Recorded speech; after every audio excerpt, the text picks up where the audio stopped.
أشهد أن لا إله إلا الله وحده لا شريك له وأشهد أن محمدًا عبده ورسوله أما بعد فأعوذ بالله من الشيطان الرجيم بسم الله الرحمن الرحيم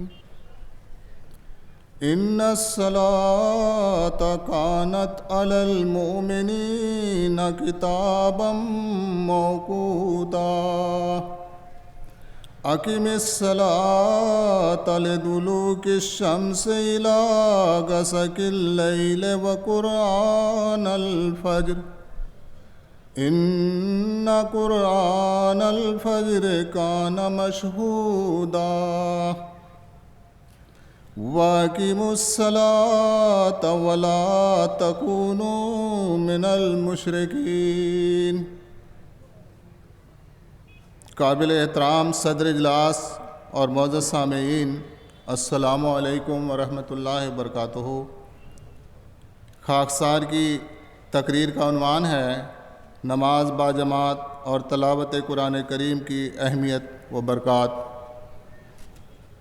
سورۃ نساء آیت نمبر 104، سورۃ بنی اسرائیل آیت 79 اور سورۃ روم آیت 32 کی آپ کے سامنے تلاوت کی ہے۔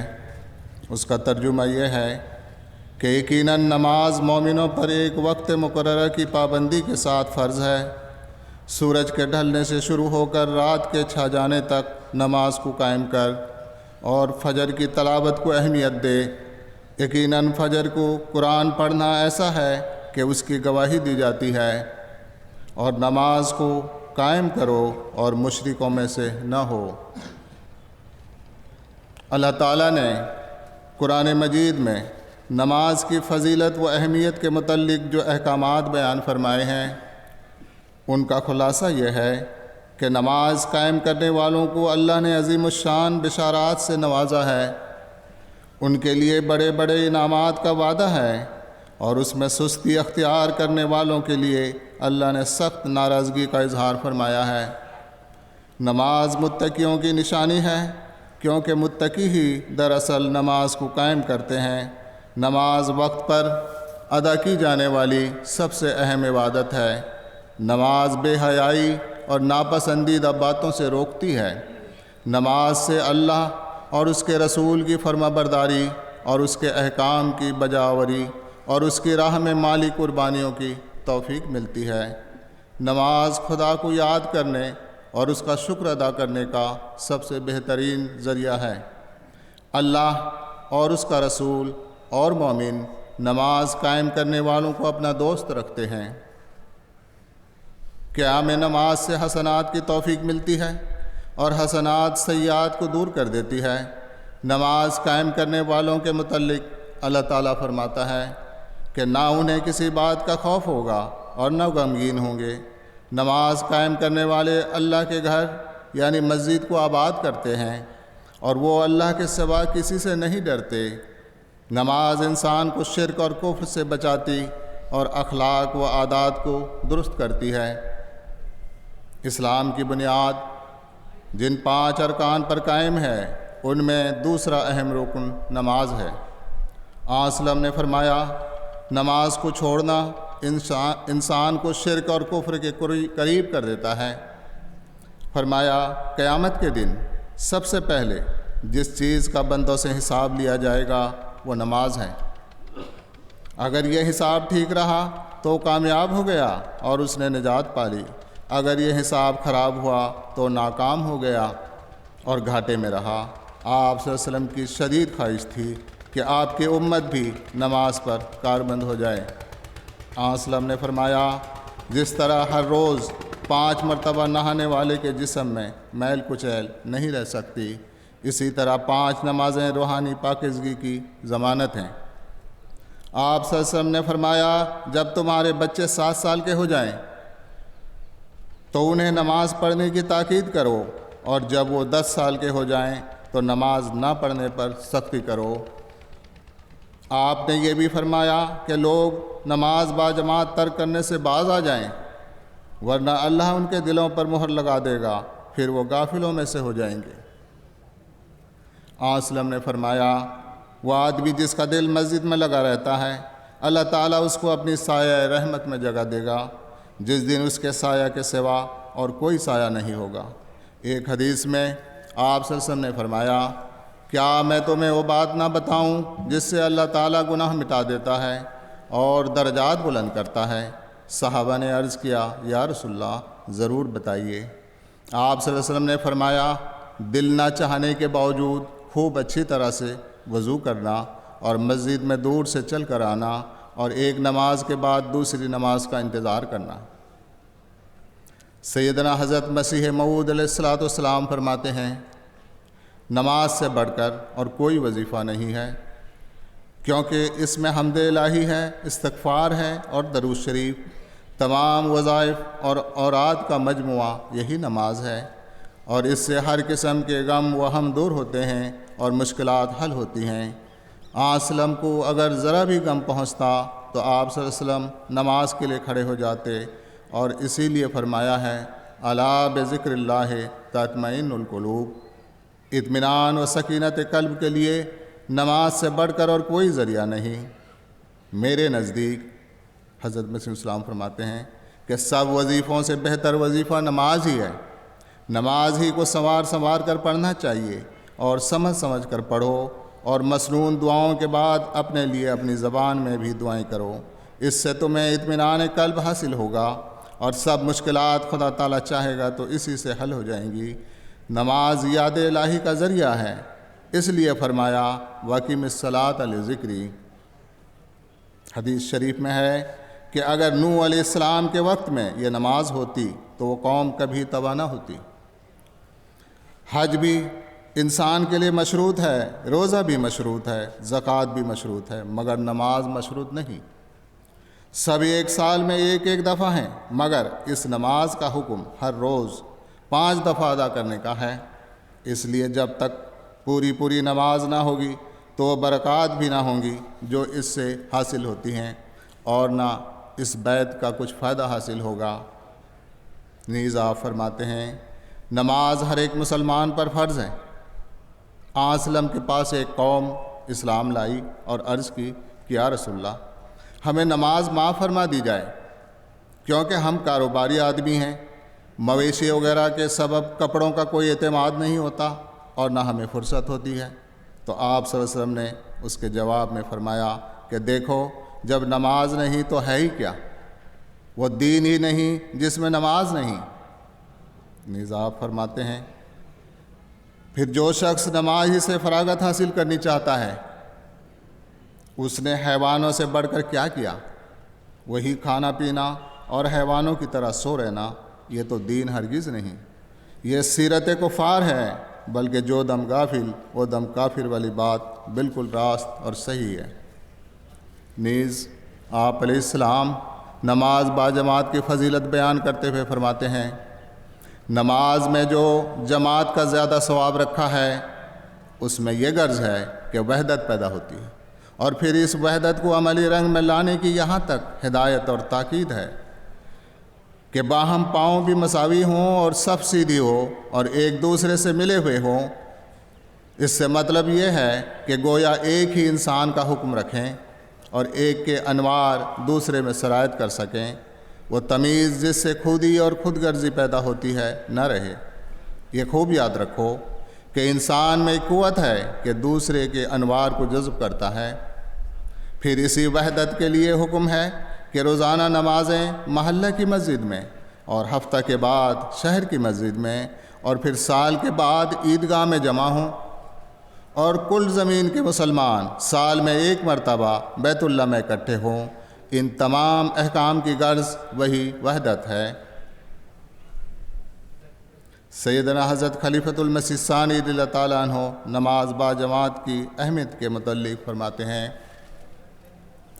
نماز باجماعت کی ضرورت کو عام طور پر مسلمان بھول گئے ہیں، اور یہ ایک بڑا موجب مسلمانوں کے تفرقہ اور اختلاف کا ہے۔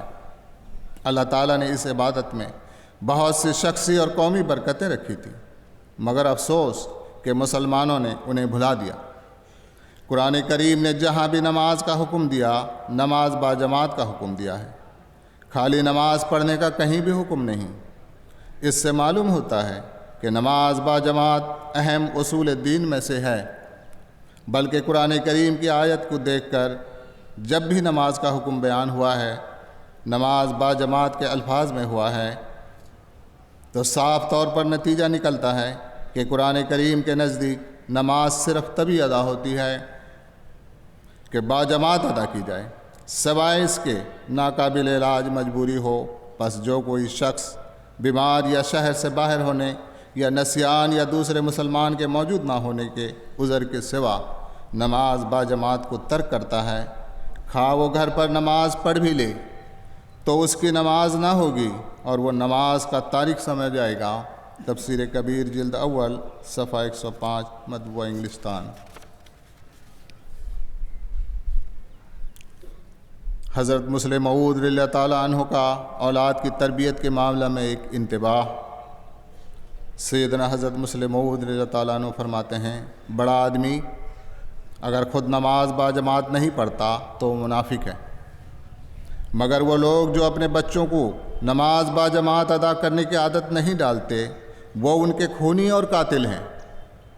اگر ماں باپ بچوں کو نماز باجماعت کی عادت ڈالیں تو کبھی ان پر ایسا وقت نہیں آ سکتا کہ یہ کہا جا سکے کہ ان کی اصلاح ناممکن ہے اور وہ قابل علاج نہ رہے۔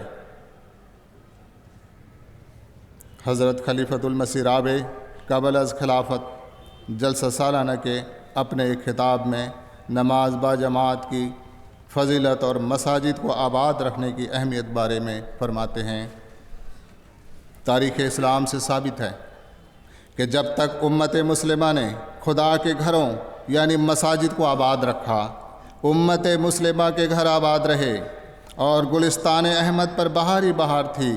لیکن جب سے مساجد کو ویران چھوڑ کر گھروں کو آباد کیا گیا، طرح طرح کی ویرانیوں اور ہلاکتوں نے امت کو آ گھیرا۔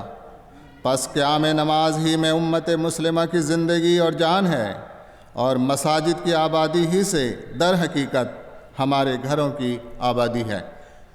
یہ ایک اجتماعی اور ملی فریضہ ہے جس میں ہم سب برابر کے ذمہ دار اور برابر کے شریک ہیں۔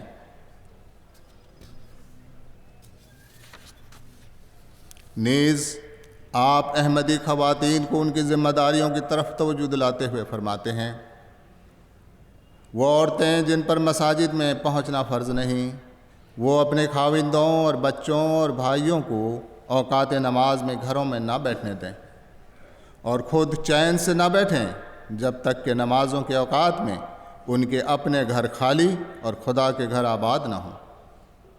اس زمانے کا ایک بڑا جہاد ہے، بس احمدی خواتین اس وقت کو بھی یاد کریں جب تلوار کے جہاد میں ایک موقع پر مسلمان مردوں کے پاؤں اکھڑ گئے تھے اور وہ اپنے خیموں کی طرف دوڑے چلے آ رہے تھے۔ جانتی ہو اے احمدی ماؤں اور بہنوں کہ ان مسلمان ضیالیوں نے اس وقت کیا کیا جو خیموں میں زخمیوں کی مرہم پٹی کے لیے کمر بستہ کھڑی تھیں، بفری ہوئی شیرنیوں کی طرح ان پر حملہ آور ہوئیں، اور اگر کوئی دوسرا ہتھیار ہاتھ نہیں آیا تو خیموں کے ڈنڈے اکھاڑ لیے اور ان پر جھپٹ پڑیں اور کہا کہ جاؤ اے خدا اور رسول کے دشمنوں کو پیٹ دکھانے والوں، جاؤ ہم تمہاری صورت تک سے بیزار ہیں۔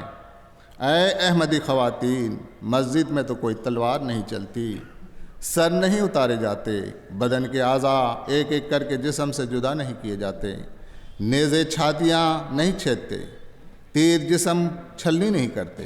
پھر کیا احمدی ماؤں اور بہنوں اور بیٹیوں، تم اس حد تک عاجز اور دین خدا کے لیے حمیت سے خالی ہو کہ اس پرامن اور طمانینت بخش جہاد کبیر کی خاطر بھی اپنے مردوں پر اپنے گھروں کے دروازے بند نہیں کرتی۔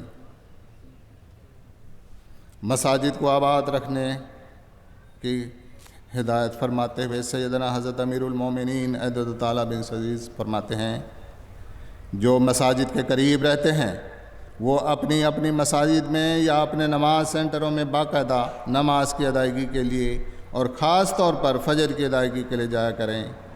دنیا کے ہر ملک میں اس کے لیے کوشش ہونی چاہیے کہ مسجدوں کو آباد رکھیں۔ خاص طور پر اگر عہدیدار اور جماعتی کارکنان واقفین زندگی اس طرف توجہ دیں تو نمازوں میں حاضری بہت بہتر ہو سکتی ہے۔ نیز حضور انور تعالیٰ بن عزیز شرائط بیت کے حوالے سے فرماتے ہیں، شرائط بیت میں سے ایک اہم امر کی طرف توجہ دلانا چاہتا ہوں جو اسلام کے بنیادی ارکان میں سے بھی دوسرا اہم رکن ہے۔ قرآن کریم میں بھی اس کی بار بار تاکید کی گئی ہے، اسلم نے بھی اس کی اہمیت کی طرف بار بار توجہ دلائی ہے، اور یہ اہم چیز ہے نماز۔ شرائط بیت کی تیسری شرط میں حضرت مسیح موعود علیہ السلام نے اللہ تعالیٰ کے حق کی ادائیگی کی طرف توجہ دلاتے ہوئے سب سے پہلے اس بنیادی رکن کو لیتے ہوئے فرمایا ہے کہ میری بیت میں آنے والے یہ عہد کریں کہ بلا ناغہ 5 وقتہ نماز موافق حکم خدا اور رسول ادا کرتا رہے گا۔ یہاں صرف یہی نہیں فرمایا کہ عہد کرو کہ نمازیں ادا کرو گے، بلکہ 5 وقتہ نماز اور ان کی ادائیگی موافق حکم خدا اور رسول ہے۔ اس کی ادائیگی اللہ تعالیٰ اور اس کے رسول صلی اللہ علیہ وسلم کے حکم کے مطابق ہونی چاہیے۔ اور اس زمانے میں قیام نماز کی اہمیت اور بھی بڑھ جاتی ہے۔ خدا تعالیٰ نے خلافت کے وعدے کے ساتھ اس طرف توجہ دلائی ہے کہ خلافت کے انعامات ان لوگوں کے ساتھ ہی وابستہ ہیں جو نماز کے قیام کی طرف نظر رکھیں گے۔ قیام نماز کیا ہے؟ نماز کی باجماعت ادائیگی، باقاعدہ ادائیگی اور وقت پر ادائیگی۔ حضرت مسیح موعود علیہ السلام کا پاک نمونہ نماز کو ہر حال میں مقدم رکھتے، خواہ نقصان کا اندیشہ ہو تب بھی۔ حضرت مرزا بشیر احمد صوے میں رضی اللہ تعالیٰ عنہ لکھتے ہیں، بیان کیا مجھ سے حضرت والدہ صاحبہ نے کہ ان سے حضرت مسیح موعود السلام نے ذکر فرمایا کہ ایک دفعہ میں کسی مقدمہ کی پیروی کے لیے گیا، عدالت میں اور مقدمے ہوتے رہے اور میں باہر ایک درخت کے نیچے انتظار کرتا رہا۔ چونکہ نماز کا وقت ہو گیا تھا اس لیے میں نے وہیں نماز پڑھنا شروع کر دی، مگر نماز کے دوران میں ہی عدالت سے مجھے آوازیں پڑھنی شروع ہو گئیں، مگر میں نماز پڑھتا رہا۔ جب میں نماز سے فارغ ہوا تو میں نے دیکھا کہ میرے پاس عدالت کا بہرہ کھڑا ہے۔ سلام پھیرتے ہی اس نے مجھے کہا، مرزا صاحب مبارک ہو، آپ مقدمہ جیت گئی۔ سیرت المہدی روایت 17۔ نماز سنوار کر پڑھنے پر زور دیا کرتے تھے۔ حضرت مرزا بشیر احمد صوے میں لکھتے ہیں، خاکسار کے حقیقی ماموں ڈاکٹر میر محمد اسماعیل صاحب نے مجھ سے بیان کیا کہ بعض لوگ حضرت مسیح موعود علیہ السلام سے بیعت کرنے کے بعد سوال کرتے تھے کہ حضور کسی وظیفہ وغیرہ کا ارشاد فرمائیں۔ اس کا جواب حضرت مسیح السلام اکثر یوں فرمایا کرتے تھے کہ نماز سنوار کر پڑھا کریں اور نماز میں اپنی زبان میں دعا کیا کریں اور قرآن شریف بہت پڑھا کریں۔ وقت پر نماز پڑھنے کی تلقین۔ حضرت مرزا بشیر احمد صوے میں رضی اللہ تعالیٰ عنہ لکھتے ہیں، مائی کاکو نے مجھ سے بیان کیا کہ ایک دفعہ میرے بھائی خیر دین کی بیوی نے مجھ سے کہا کہ شام کا وقت گھر میں بڑے کام کا وقت ہوتا ہے اور مغرب کی نماز عموماً قضا ہو جاتی ہے، تم حضرت مسیح موعود السلام سے دریافت کرو کہ ہم کیا کریں۔ میں نے حضرت صاحب سے دریافت کیا کہ گھر میں کھانے وغیرہ کے انتظام میں مغرب کی نماز قضا ہو جاتی ہے، اس کے متعلق کیا حکم ہے؟ حضرت صاحب نے فرمایا، میں اس کی اجازت دے نہیں سکتا، اور فرمایا کہ صبح اور شام کا وقت خاص طور پر برکات کے نزول کا وقت ہوتا ہے اور اس وقت فرشتوں کا پہرا بدلتا ہے، ایسے وقت کی برکات سے اپنے آپ کو محروم نہیں کرنا چاہیے۔ ہاں کبھی مجبوری ہو تو عشاء کی نماز سے ملا کر مغرب کی نماز جمع کی جا سکتی ہے۔ روایت نمبر 851۔ کل خطبہ جمعہ میں سیدنا حضرت امیر المومنین عبد اللہ تعالیٰ بن عزیز نے ایک لطیف نکتہ کی طرف توجہ دلاتے ہوئے فرمایا کہ نیک اعمال پر چور پڑتے ہیں۔ وہ کیا ہیں؟ ریاکاری، عجب وغیرہ۔ آگے اس کی تفصیل بیان فرمائے۔ اس پہلو سے ہمیں بھی جائزہ لینے کی ضرورت ہے کہ جب ہم دینی کام میں مصروف ہوتے ہیں اس وقت نماز باجماعت ادا کرنے اور نماز کو وقت پر ادا کرنے کے لیے کتنے چوکنے رہتے ہیں۔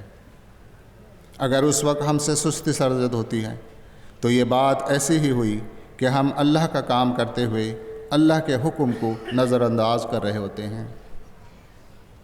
جس دینی کام میں ہم مصروف ہوتے ہیں وہ دینی کام یعنی اللہ کا کام ہے، اور نماز اللہ کا حکم ہے۔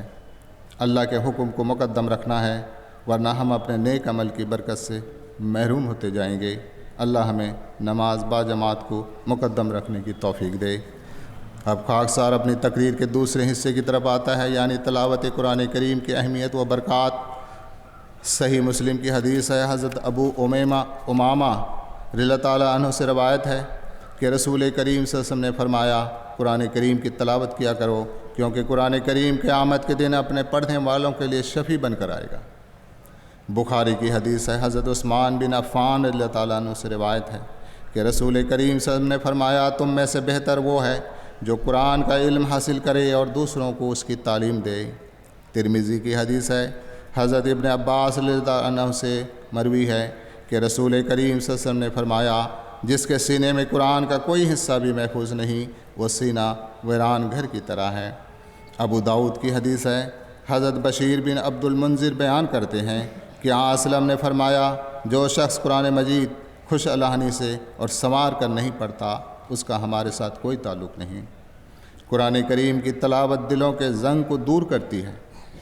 حضرت ابن عمر رضی اللہ تعالیٰ عنہ بیان کرتے ہیں کہ رسول کریم صلی اللہ علیہ وسلم نے فرمایا، یقیناً یہ دل بھی سیکل کیے جاتے ہیں، جس طرح لوہے کے زنگ آلود ہونے پر اسے سیکل کیا جاتا ہے۔ کہا گیا، اے اللہ کے رسول، اس کی صفائی کیسے کی جائے؟ یعنی دل کی صفائی کس طرح کی جاتی ہے؟ تو آن وسلم نے فرمایا، موت کو کثرت سے یاد کرنا اور قرآن کریم کی تلاوت کرنا۔ حضرت مسیح موعود علیہ السلام فرماتے ہیں، میں نے قرآن کے لفظ میں غور کی، تب مجھ پر کھلا کہ اس مبارک لفظ میں ایک زبردست پیشگوئی ہے، اور وہ یہ ہے کہ یہی قرآن یعنی پڑھنے کے لائق کتاب ہے، اور ایک زمانہ میں تو اور بھی زیادہ یہی پڑھنے کے قابل کتاب ہوگی، جبکہ اور کتابیں بھی پڑھنے میں اس کے ساتھ شریک کی جائیں گی۔ اس وقت اسلام کی عزت بچانے کے لیے اور بطلان کا استحصال کرنے کے لیے یہی ایک کتاب پڑھنے کے قابل ہوگی، اور دیگر کتابیں قطعاً چھوڑ دینے کے لائق ہوں گے۔ حضرت خلیفۃ المسیح الثالث رحمہ اللہ تعالیٰ فرماتے ہیں، ہماری یہ کوشش ہونی چاہیے کہ 2-3 سال کے اندر ہمارا کوئی بچہ ایسا نہ رہے جسے قرآن کریم ناظرہ پڑھنا نہ آتا ہو۔ اس میں کوئی شک نہیں کہ جماعت کو اس طرف بڑی توجہ دینی پڑے گی اور اس کے لیے بڑی کوشش درکار ہوگی۔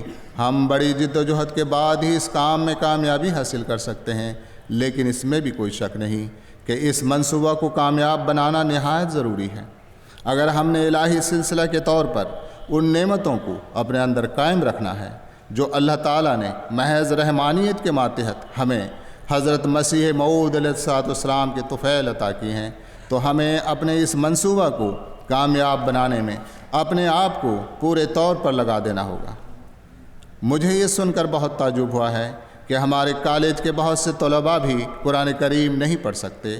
اگر یہ بات درست ہے کہ ان میں سے ایک تعداد قرآن کریم ناظرہ پڑھنا بھی نہیں جانتی، یا ان میں سے بہت سے لڑکے قرآن کریم کا ترجمہ نہیں جانتے، تو انہیں یہ سوچنا چاہیے کہ اگر انہیں قرآن کریم سے وابستگی نہیں، اگر انہیں قرآن کریم سے کوئی تعلق نہیں اور انہیں قرآن علوم حاصل نہیں، تو انہوں نے دنیوی علوم حاصل کر کے کیا لینا ہے؟ تمام جماعتوں کو، تمام عہدیداران کو اس طرف توجہ دلاتا ہوں کہ قرآن کریم کا سیکھنا، جاننا، اس کے علوم کو حاصل کرنا، اس کی باریکیوں پر اطلاع پانا اور ان راہوں سے آگاہی حاصل کرنا جو قرب الہی کی خاطر قرآن کریم نے ہمارے لیے کھولی ہیں، ازبز ضروری ہے۔ اس کے بغیر ہم وہ کام ہرگز سر انجام نہیں دے سکتے جس کے لیے اللہ تعالیٰ نے اس سلسلہ کو قائم کیا ہے۔ بس میں آپ کو ایک دفعہ پھر آگاہ کرتا ہوں اور متنبہ کرتا ہوں کہ آپ اپنے اصل مقصد کی طرف متوجہ ہوں اور اپنی انتہائی کوشش کریں کہ جماعت کا ایک فرد بھی ایسا نہ رہے، نہ بڑا نہ چھوٹا، نہ مرد نہ عورت، نہ جوان نہ بچہ، کہ جسے قرآن کریم ناظرہ پڑھنا نہ آتا ہو، جس نے اپنے ظرف کے مطابق قرآن کریم کے معارف حاصل کرنے کی کوشش نہ کی ہو۔ تلاوت قرآن کریم کی فضیلت کے تعلق سے سیدنا حضرت امیر المومنین خلیفۃ المسیح خامس حضرت تعالیٰ بن عزیز فرماتے ہیں، پس یہ ایک اہم نقطہ ہے جسے ہر احمدی کو یاد رکھنا چاہیے کہ اس زمانے میں اس کتاب قرآن کو پڑھنے سے مخالفین کے منہ بند کیے جا سکتے ہیں، اور یہی اسلام کی عزت بچانا ہے۔ لیکن کیا صرف پڑھنا کافی ہے؟ حضرت مسیح موعود علیہ السلام کے الفاظ بڑے واضح ہیں کہ اسلام کی عزت بچانے کے لیے اور بطلان کا استحصال کرنے کے لیے، یعنی قرآن کریم میں وہ دلائل ہیں جن سے اسلام کی عزت قائم ہوگی اور اس جھوٹ کی جو مخالفین اسلام پر افطرا کرتے ہیں جڑیں اکھڑ جائیں گی، اور یہی وصول ہے جس سے اسلام کی عزت بچائی جائے گی۔ جھوٹ کا خاتمہ اس وقت ہوگا جب ہمارے ہر عمل میں اس تعلیم کی چھاپ نظر آ رہی ہوگی، اور یہ چھاپ بھی اس وقت ہوگی جب ہم اس پر غور کرتے ہوئے باقاعدہ تلاوت کرنے والے بنیں گے۔ روزانہ صبح قرآن کریم کی تلاوت ضرور کرنی چاہیے۔ حضور انور رضی اللہ تعالیٰ بن عزیز نے فرمایا، ہر ایک اپنے اوپر فرض کرے کہ اس نے روزانہ صبح قرآن کریم کی تلاوت ضرور کرنی ہے، اور گھر سے باہر نہیں نکلنا جب تک 1-2 رکوع نہ پڑھ لے۔ نیز آپ فرماتے ہیں، پس اللہ تعالیٰ کی رحمت کو جذب کرنے کے لیے اور فرشتوں کے حلقوں میں آنے کے لیے ضروری ہے کہ ہم میں سے ہر ایک قرآن کریم پڑھے اور اس کو سمجھے، اپنے بچوں کو پڑھائیں، انہیں تلقین کریں کہ وہ روزانہ تلاوت کریں، اور یاد رکھیں کہ جب تک ان چیزوں پر عمل کرنے کے ماں باپ کے اپنے نمونے بچوں کے سامنے قائم نہیں ہوں گے، اس وقت تک بچوں پر اثر نہیں ہوگا۔ اس لیے فجر کی نماز کے لیے بھی اور اس کے بعد تلاوت کے لیے اپنے پر فرض کریں کہ تلاوت کرنی ہے، پھر نہ صرف تلاوت کرنی ہے بلکہ توجہ سے پڑھنا ہے، اور پھر بچوں کی بھی نگرانی کریں کہ وہ بھی پڑھیں، انہیں بھی پڑھائیں، جو چھوٹے بچے ہیں ان کو بھی پڑھایا جائے۔ ہر گھر سے تلاوت قرآن کریم کی آواز آنی چاہیے۔ حضرت خلیفۃ المسیح راوی فرماتے ہیں، ہر گھر سے روزانہ تلاوت کریں قرآن کریم ہو، کوئی بچہ نہ ہو جسے تلاوت کی عادت نہ ہو۔ ان کو کہیں تم ناشتہ چھوڑ دو مگر اسکول سے پہلے تلاوت ضرور کرنی ہے۔ اسی ضمن میں سیدنا حضور انور اید اللہ تعالیٰ بن عزیز نے فرمایا، احکامات کو سمجھنے کے لیے قرآن کریم کا مطالعہ اور اس کی تلاوت کرنی ضروری ہے۔ ہر گھر سے تلاوت قرآن کریم کی آواز آنی چاہیے۔ فرمایا کہ اس معاشرے میں اپنی نسلوں کو بچانے کے لیے اور اسلام کی حسین تعلیم سے مطلع رکھنے کے لیے اس کی طرف توجہ دینی ہوگی۔ قرآن کریم کی تلاوت ٹھہر ٹھہر کر کرنی چاہیے۔ حضرت ام سلمہ رضی اللہ تعالیٰ عنہا آپ صلی اللہ علیہ وسلم کے قرآن پڑھنے کا طریق بیان کرتے ہوئے فرماتی ہیں کہ رسول کریم صلی اللہ علیہ وسلم قرآن کریم کی تلاوت ٹھہر ٹھہر کر کرتے تھے۔ آپ الحمدللہ رب العالمین پڑھ کر توقف فرماتے، پھر الرحمن الرحیم پڑھتے اور پھر توقف فرماتے رکتے۔ حمد والی آیات پر حمد کریں، عذاب والی آیت پر خشیت اختیار کریں۔ حضور انور ایدہ اللہ تعالیٰ بن عزیز فرماتے ہیں، آپ صلی اللہ علیہ وسلم کے پڑھنے کا طریق کیا تھا؟ عذاب کی آیات یا الفاظ جہاں بھی آتے تھے آپ کانپ جایا کرتے تھے، اللہ تعالیٰ کی خشیت غالب آ جایا کرتی تھی، اور پھر یقیناً آپ اسی صورت میں امت کے لیے دعائیں بھی کرتے ہوں گے۔ اللہ تعالیٰ کے انعامات والی آیت سن کر پڑھ کر اللہ تعالیٰ کی حمد کرتے تھے۔ غرض کہ عجیب انداز تھا، عجیب اسلوب تھا آپ کا قرآن کریم پڑھنے کا اور سمجھنے کا اور تلاوت کرنے کا۔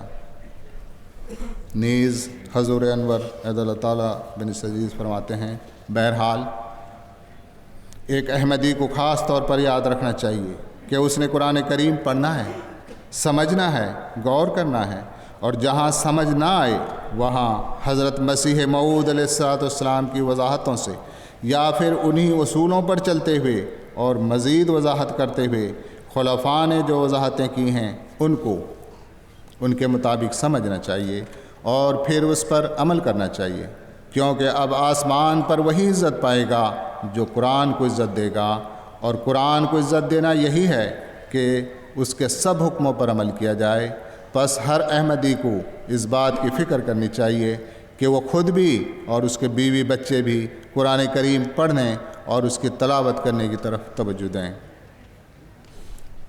معزز سامعین، ہمارے پیارے آقا حضرت امیر المومنین خلیفۃ المسیح خامس اید اللہ تعالیٰ بن عزیز آج ہمیں نماز باجماعت اور تلاوت قرآن کریم اور اس پر غور و فکر کرنے کی طرف بار بار توجہ دلا رہے ہیں اور اسے اسلام اور احمدیت کی فتح اور غلبہ کا ذریعہ قرار دیتے ہوئے فرماتے ہیں، یاد رکھیں اسلام اور احمدیت کی فتح اب ان مسجدوں کو آباد کرنے سے ہی وابستہ ہے۔